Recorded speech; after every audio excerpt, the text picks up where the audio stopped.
गिरफ्तार किए गए अभियुक्त से पूछताछ की गई तो बताया कि उसे हॉस्पिटल पर ममता चौधरी पुत्री राम भवन चौधरी ग्राम पहुरा थाना पुरानी बस्ती जनपद बस्ती रिसेप्शन पर काम करती थी। उससे मेरे प्रेम प्रसंग था। कुछ दिनों से ममता हॉस्पिटल में काम करने वाले कन्या कर्मचारी अभिषेक से लगातार फोन पर बात करती थी। दिनांक 7 अप्रैल 2025 को रात्रि करीब 8:45 बजे मैंने ममता को छत पर बुलाया और उससे अभिषेक से मिलने व बात न करने के लिए मना किया तो मानने को तैयार नहीं हुई। तो मैंने गुस्से में ममता को 2-4 थप्पड़ मारा व गला दबाने का प्रयास किया, लेकिन तभी अस्पताल की कर्मचारी साजिया खातून छत पर आई और बताया कि एक मरीज इलाज के लिए आ रहा है। लेकिन मुझे उस बात का बहुत गुस्सा आया। अगले दिन सुबह करीब 7 बजे जब लाइट चली गई तो मैंने मौका देखा और उसके कमरे में घुसकर उसका गला दबाकर हत्या कर दी।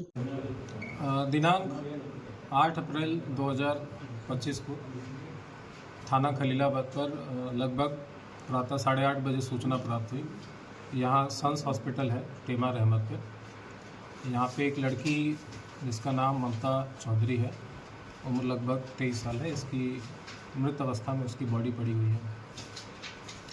तत्काल उस सूचना पे SHO मौके पहुँचे, फिर CO पहुँचे, एडिशनल SP, मेरे द्वारा भी फिर घटनास्थल का निरीक्षण किया गया। फील्ड यूनिट भी वहाँ पे आई, सारे साक्ष्य संकलन किए गए।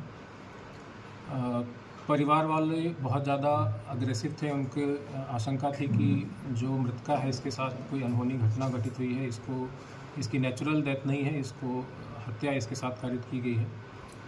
सूचना पे तत्काल फैमिली को कन्विंस करते हुए बॉडी को पोस्टमार्टम हेतु मॉर्चरी भेजा गया। पोस्टमार्टम में हमने ये इंश्योर किया कि पूरी पोस्टमार्टम की कार्रवाई वीडियोग्राफी के साथ होगी। साथ ही हमने CMO साहब से रिक्वेस्ट किया कि जो टीम हो, पैनल की एक टीम हो जिसमें विशेषज्ञ डॉक्टर हो जो अपने ओपिनियन दे सकें। इसमें 4 डॉक्टरी की एक स्पेशल पैनल बनाया गया और पूरी पोस्टमार्टम की कार्रवाई की गई वीडियोग्राफी के साथ। उस पूरी पोस्टमार्टम की कार्रवाई में ये सामने आया जो कॉज ऑफ डेथ है वो थ्रॉटलिंग आया और उसमें जो इंजरीज थे उसमें गले पे जो उसका हायोड बोन है उसको टूटा हुआ पाया गया। साथ ही कुछ नेल के मार्क्स चेहरे पे और गले पे पाए गए। सेक्सुअल असॉल्ट बिल्कुल क्लियरली डिनाई कर दिया है पैनल ने, कोई भी सेक्सुअल असॉल्ट नहीं हुआ लड़की के साथ। फिर हमने जो तहरीर प्राप्त हुई थी मृतका के परिवारजनों के द्वारा, उस तहरीर के आधार पर BNS की धारा 103 जो कि पूर्व में 302 धारा IPC की होती थी, उसमें मुकदमा पंजीकृत किया गया। नामजद मुकदमा लिखवाया गया रामजी राव उर्फ रामजीत भारती के नाम से।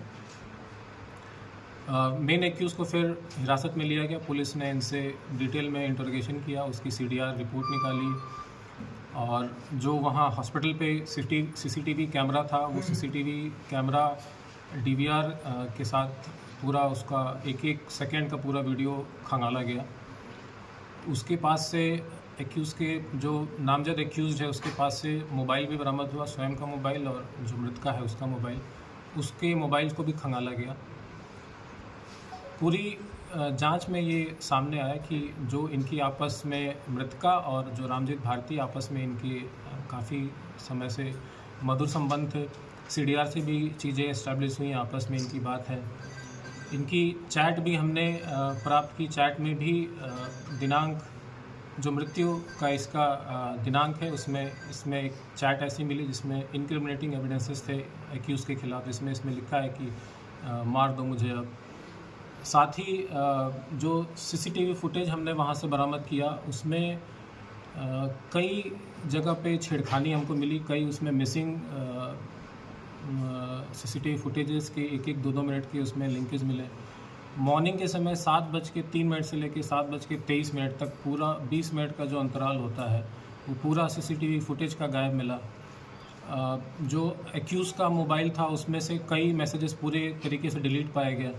तो ये सारे चीज़ें बहुत ही ज़्यादा इंक्रिमिनेटिंग थी एक्यूज़ के खिलाफ। फिर एक्यूज़ से भी इसके संबंध में जब गहनता से पूछताछ की गई, एक्यूज़ ने अपनी पूरी घटना कैसे उसने कारित की उसने बताया कि दिनांक 7 अप्रैल यानी घटना की पूर्व रात्रि में लगभग 8 से 9 के बीच में इसके बीच में और मृतका के बीच में अल्टरकेशन हुए थे छत के ऊपर। लगभग 16 से 17 मिनट तक ये लोग छत पे रहे। वहाँ पे इनके बीच में गाली गलौज मारपीट भी हुई। इसमें इसने गला भी दबाया था एक्यूज़ ने इसका, फिर हॉस्पिटल की एक स्टाफ है फ़ातिमा, वो बीच में आ गई, तो उसने फिर वो घटना जो उनके बीच में हो रही थी वो बीच में रुक गई। फिर तीनों फिर छत से उतर गए। उसके बाद घटना का इसने बताया कि मॉर्निंग 7 o'clock इसने पूरे प्लान तरीके से जो सीसीटीवी वहाँ पे मौजूद है, पहले उसने उसको बंद किया।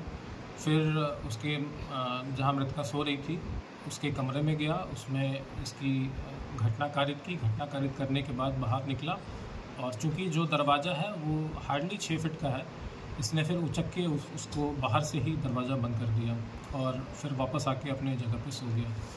तो ये पूरा एक प्लान तरीके से इसने घटना कारित की है।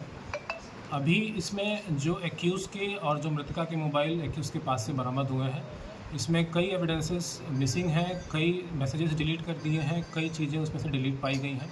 इसको फॉरेंसिक लैब हम भेज रहे हैं। फॉरेंसिक लैब से जब चीज़ें रिकवर होंगी तो और भी इसमें एविडेंसेस इस्टेब्लिश होंगे।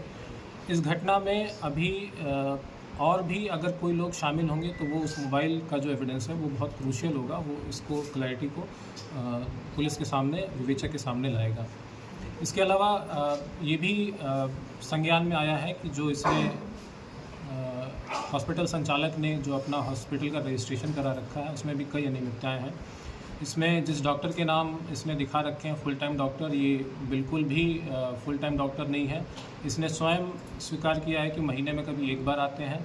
साथ ही जो उसमें फार्मेसी के जो उसने स्टाफ दिखा रखे हैं, उस फार्मेसी के कोई भी स्टाफ वहाँ पे मौजूद नहीं मिला। इनफैक्ट जितने भी स्टाफ मिले उसमें से किसी का भी नाम इसमें रजिस्ट्रेशन में नहीं था।